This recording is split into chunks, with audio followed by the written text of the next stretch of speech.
So this dish here is tomatoes. It's a stack of tomatoes and cauliflower. It's very tasty. It sounds like it's not, but it really is. You know. Right.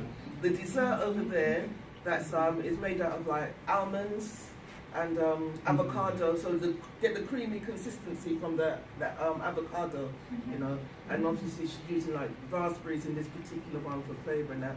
And that last one over there, I've noticed that they started talking about this cauliflower couscous on the telly. Well, that I first had, we used to call it cauliflower rice. It's just grated up cauliflower, you know, and that's what that is. And that's a cauliflower rice with mushroom curry, you know. Nice. So and everything, there's nothing cooked. It's all raw. So you're getting all the nutrition straight into your bloodstream, you know. And obviously we do like we speak about what we're doing and meetings and that. So that's what we do in Spain, you know. But what we're planning on doing now, we've been to Africa and want to take the HETS program to Africa, you know. So just take it to Hackney. Carry on. Okay, so you see we've been there. I'm so inspired by our brothers and sisters out there because actually I live. The Gambia. Yeah. Alright, so like the conditions of the hospital, you know. At the bottom you see there's Adama, that's his name over there. So we've got land so we can plant food. You know, I've sent him seeds and he's planting. You know, so we're going back in January. You know, this guy here, he works in the hospital, lab technician, and he was the one that was giving us all the information on the stats about, you know, how the mortality rate and so forth. You know.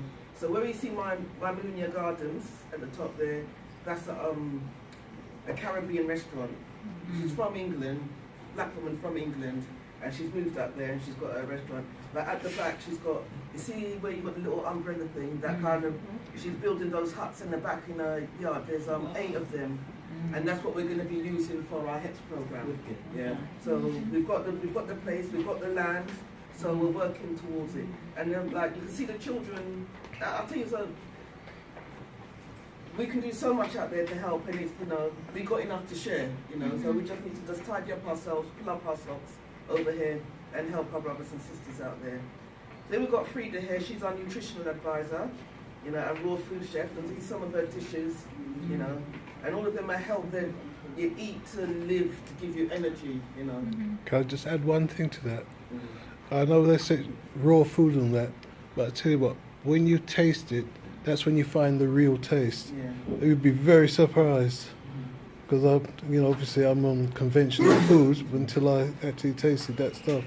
So it helps conversion a lot easier.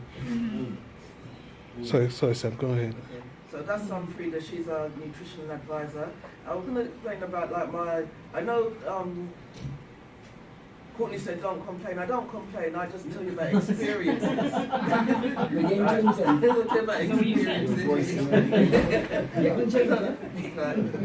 Because it's a fact, it happened. Right, so this is like my last hospital experience. This was last year in October. Now I don't have as many crises as I used to when I was younger, and that's because of change of diet and so forth. I used to be on like about 8 different prescription drugs daily, you know, even having to inject in my belly, junkie, but that's while I'm at home, and obviously if I've got a crisis and I'm, more in hospital, but I don't, over the last, say, 8 to 10 years, I don't get admitted as much. This particular time, now I've been having headaches for about 3 years. It was caused by housing situation, but I had my mum was ill and all this, and this is last year. Anyway, I had these headaches.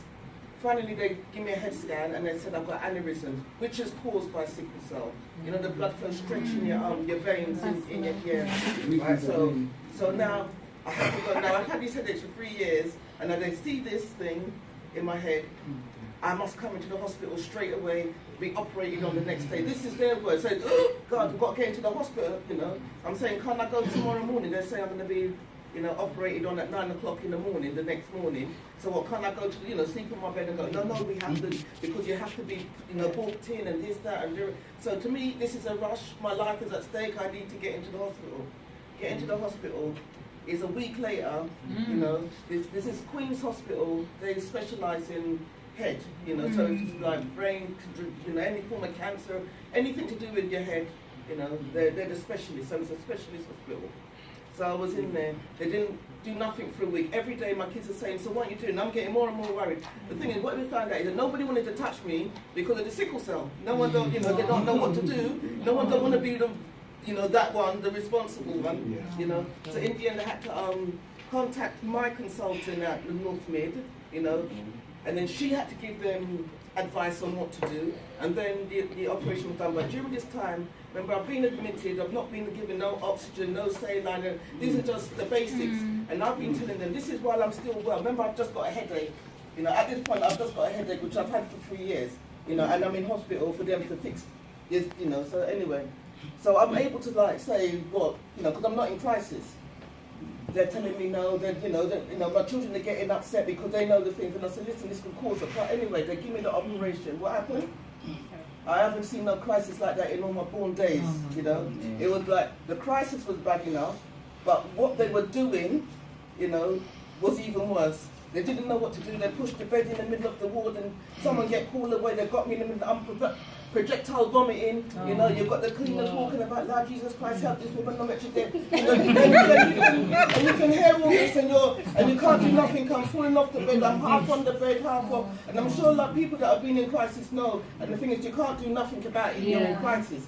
You know, and everybody's watching you. People with their head out open, and you know, because they got all these. I'm in the ward, right? Anyway, pass out.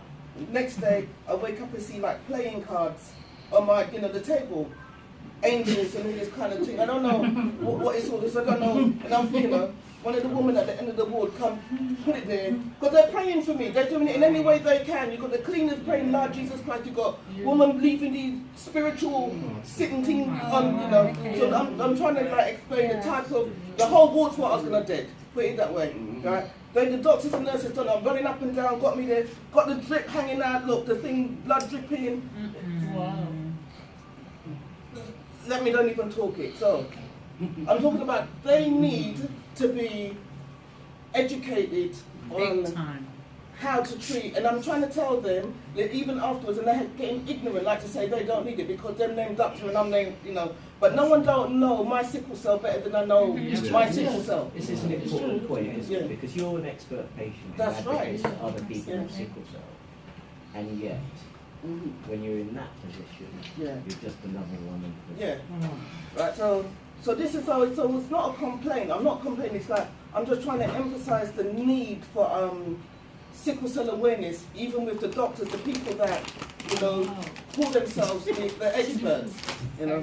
So this is the hospital that they this will then give me to get better. Now that the prison, the head stop hurt. You know, we were doing things on Facebook. Is that chicken and mashed potatoes or something? Well, you see, it's funny that you ask, because what we was doing on Facebook is, guess what's on the plate?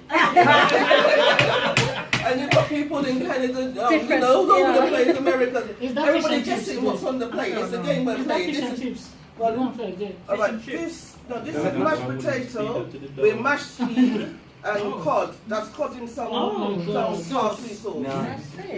Yeah, no. That one up there was fish pie with peas, you know, and there's a strange monster in the peas. I don't know how you get it, but it's this one here is mushroom soup. You know what it looks like? Should be better than that. Mushroom soup. Yeah. Like you've eaten the wrong kind of food. And apple crumble and custard. So that's apple crumble? No way. Yeah, that's what they give me. Yeah.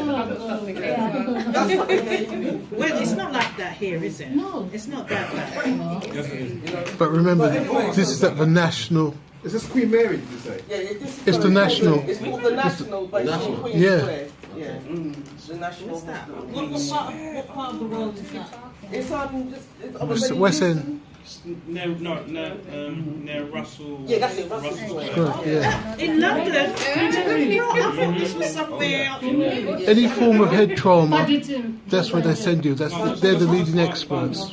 I think even when I left the hospital and then I said that I was trying to make my complaint, not complaint, but you know, in written form, and you know, wanted to know who to make my email to, you know, they were saying that they don't need, that I don't need to do it because they have a sickle cell unit. This is Eliza Timmer said, if you had a sickle cell unit there, or somebody, a specialist there, why did I go through what I went through? You know, I've got, you know, real-time evidence. Remember, I'm on Facebook, so remember, I was well, apart from the headaches, I was well, so I could, you know, and people were interacting, so it's not a thing that they can deny.